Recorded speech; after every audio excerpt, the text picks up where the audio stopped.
This Charles II mirror is just incredibly rare, very much in the manner of Grinling Gibbons. He was a famous carver, wood carver of that time. It's really 3D. You can see every petal, every fruit. Cupid's flying in at the top. When it came to us, it was covered in black Victorian staining.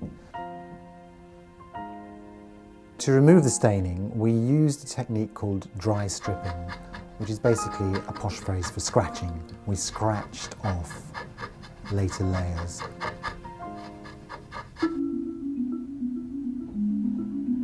If you imagined just the inner frame of this mirror, that would be a classic Queen Anne mirror.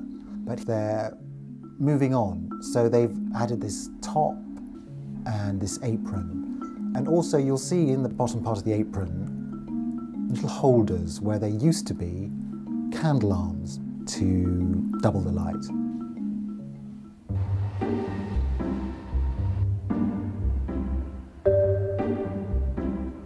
In the 1740s there was a real attempt to make an English or a British style.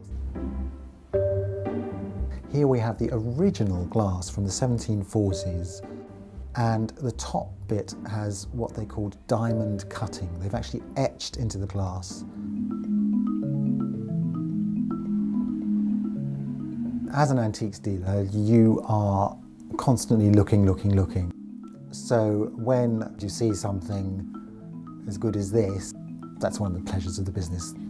And then also, of course, with our restoration side, we're always so pleased to be bringing things back nearer to what they were, nearer to the maker's intention. At the time they would have called it the new or the French style. You've got a chinoiserie pagoda on top with palm tree pillars. You've got that sitting on some sort of rocks made out of some sort of organic plaster or composition that they've invented for this particular mirror.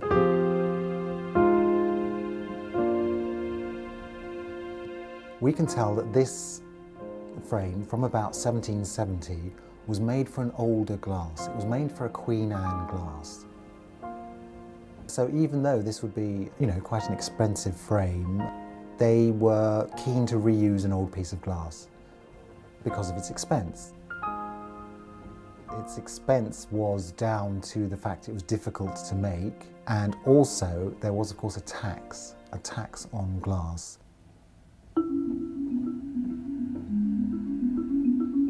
This was at a country house sale, but it was in the barn.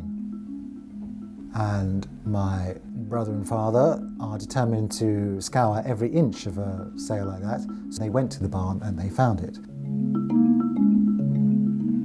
This has a plaque of Diana the Huntress. There's Diana with her bow and her greyhound. One presumes that the classical education of the aristocracy at the time enabled them to read the ornament.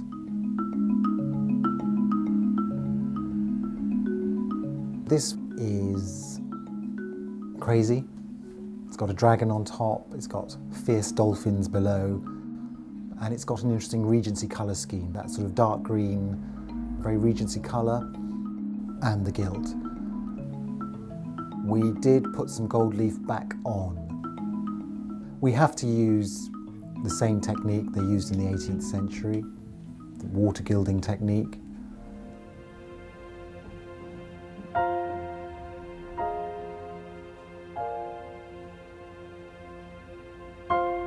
The mirror frames themselves are no different from other products of the 18th century, but they do encapsulate the exuberance, the enlightenment, the idea that things can change, that they can discover things. They express the spirit of the best of the 18th century.